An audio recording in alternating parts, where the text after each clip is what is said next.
Kutoka kuna hotuba ya Rais Trump. Ndio. Mbona watu wengi wanaisubiri kwa sababu ni miongoni mwa mambo ambayo pia tunatarajia atazungumza mengi kwa sababu kumetokea vitu vingi katikati hapa na hajazungumza tena. Anasema leo atakuwa na hotuba, atakuwa akihutubia taifa. Kabisa itakuwa ni hotuba kwa kweli inasubiriwa kwa hamu sana Rais Trump kuweza kuhutubia taifa la Marekani, lakini kwa kweli hotuba yake imekuwa ikiwagusa paka watu wa miisho mbalimbali ya ulimwengu, sababu nafahamu Marekani ni taifa kubwa katika mizania ya kijeshi, mizania ya kidiplomasia, hata ushawishi wa kiuchumi kama ni soft power.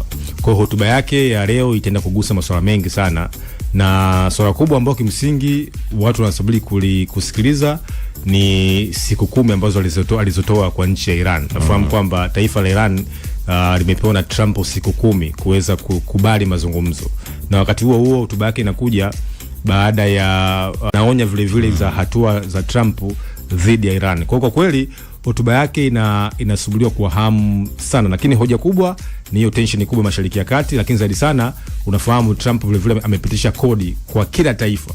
Yani kila taifa kule lilipo amelipelekea kodi za kiuchumi. Kwa hiyo still bado Rais Donald Trump anaendelea kugonga vichwa vya habari vya kidunia, na wengi wanamtazama kama ni mtu ambaye anaongoza taifa la Marekani kama ni movie, kama TV personality. Anaweza kakaa akasema hiki baadaye akaja akabadilika, akafanya hiki akabadilika. Kwa hiyo kwa kweli ni mtu ambaye kama wachambuzi wengi wanapomtaja kama ni mtu ambaye ani hatabiriki. Anachokizungumza sio anachokisema, anachokisema sio anachokimaanisha, na anachokimaanisha sio ambacho anakuja kukitenda. Kwa hiyo kwa kweli Trump tutaendelea sana kumzungumza kwa sababu lazima tufahamu kwamba yeye anataka kuja kuweka legacy kwenye kila kitu. Cha kwanza amekuwa ni rais wa kwanza ambaye ana umri mkubwa Marekani kuongoza taifa hilo, lakini kuna mambo ambayo anataka kuyafanya ambayo anaamini sasa yatakuja kumwezesha yeye kuweka legacy kuliko viongozi wengine wote wa Marekani ambao wameongoza taifa hilo tangu mwaka 1776.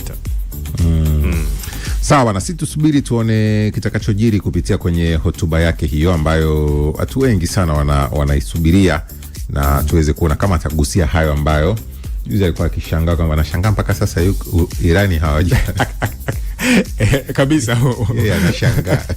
Walikumbusha mtu alafu juzi anasema kwamba anashangaa, yani tumepeleka vinu vya kivita Irani, tumepeleka meli za kivita kubwa, lakini mbona watu hawapo tayari kukaa kwenye meza mazungumzo? Sasa mbona hawashtuki hawa watu? Tunaenda tunarudi hawashtuki. Na inatajwa kwamba vinu vya kivita ambavyo vimeenda Iran ni vingi au vikubwa kuliko vilivyoenda Iraq 2003 kama unakumbuka. Ndio. Ambao walikuwa wanaenda kumngoa Saddam Hussein. Vinu vya sasa ni vingi ambao kutazama. Sasa anasema kwamba anashangaa nimepeleka nguvu kubwa sasa kijeshi na nimetoa siku 10 kwa Iran, lakini bado hawa watu wamekuwa hawapo tayari kuweza kucompromise hata kuweza kupiga magoti dhidi yetu. Na ukitazama ni kwamba na jana vile wamezungumza upande wa Iran kwamba wanasema wazi kabisa kwamba wao hawapo tayari kulazimishwa kuna mpango wote wa nuclear, hawapo tayari kulazimishwa kuweza kuacha kuyasapoti ambazo wao wanaita ni harakati. Kwa sababu kwa mtazamo wa Iran yale makundi ya Hezbollah, Hamas, Atibu Hezbollah, Houthi zile ni harakati za kupigania wanyonge. Kwa hawataacha kusupport kile sana, wanasema kwamba hawataacha kuzalisha zile intercontinental ballistic missile ambao wanasema wakiacha kuzalisha basi ndio itakuwa ni anguko wa taifa lao. Kwa kweli ni negotiation ambayo ukitazama imekuwa ikivutia. Cha kwanza inafundisha, lakini inavutia pande zote kile sana, inaonyesha namna gani ukubwa wa taifa. Ukiwa na uwezo wa kujilinda, ukiwa negotiation power, basi hamna mtu anaweza kukutisha. Hamna mtu anaweza kukutisha. Haya bwana, hayo Haitagalo Hemeti.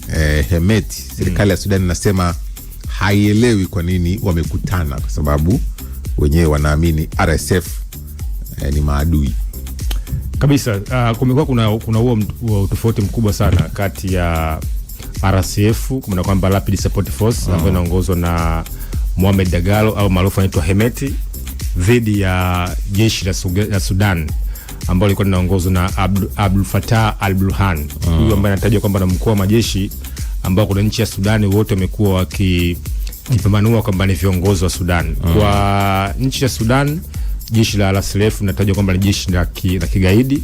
Na kiweza tufahamu kwamba hiki ni kikundi au ni jeshi ambalo lilikuwa linamsaidia Omar Bashir kipindi kwa mamlakani tangu miaka 80 miaka 90, na zaidi sana lilipata nguvu miaka ile ya 2000 ambapo lilikuwa linatumika mmoja anamiliki jeshi ambalo lina nguvu ndani ya Sudan na mwingine amekuwa akimiliki kikundi cha RSF ambacho kina nguvu ndani ya Sudan. Kwa sasa hiki ndio kimeendelea mapigano na kuweza kuteka miji mbalimbali. Kwa hiyo kwa wao kukutana Uganda ni kwenda kinyume na msimamo wa Umoja wa Mataifa, sababu zote tufahamu kwamba Umoja wa Mataifa unatambua kwamba RSF kwamba Sudan Army Force ya Mohamed Burhan ndo jeshi rasmi la Sudan, ndo ambaye anaongoza serikali ya Sudan, so huyu Mohamed Dagalo Hemeti.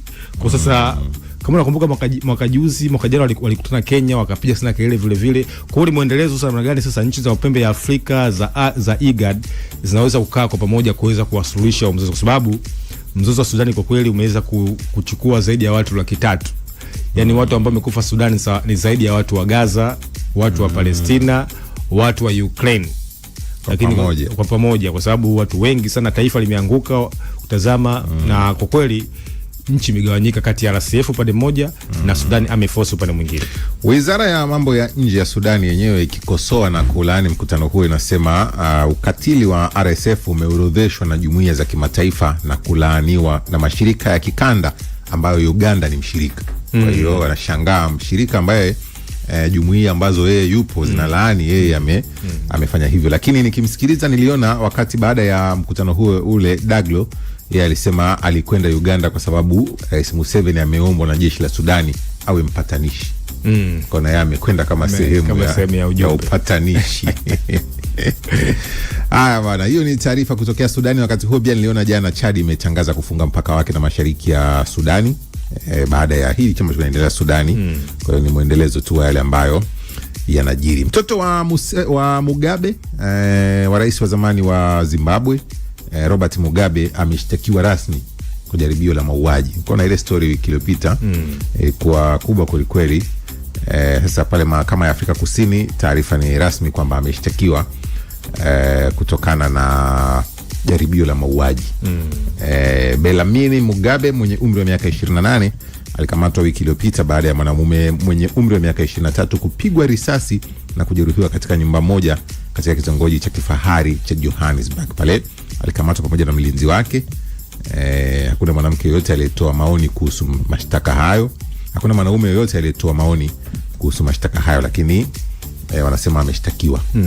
Alikuwa anaishi kule Afrika Kusini. Naona ile video zilikuwa zikitembea na picha wakati anakamatwa.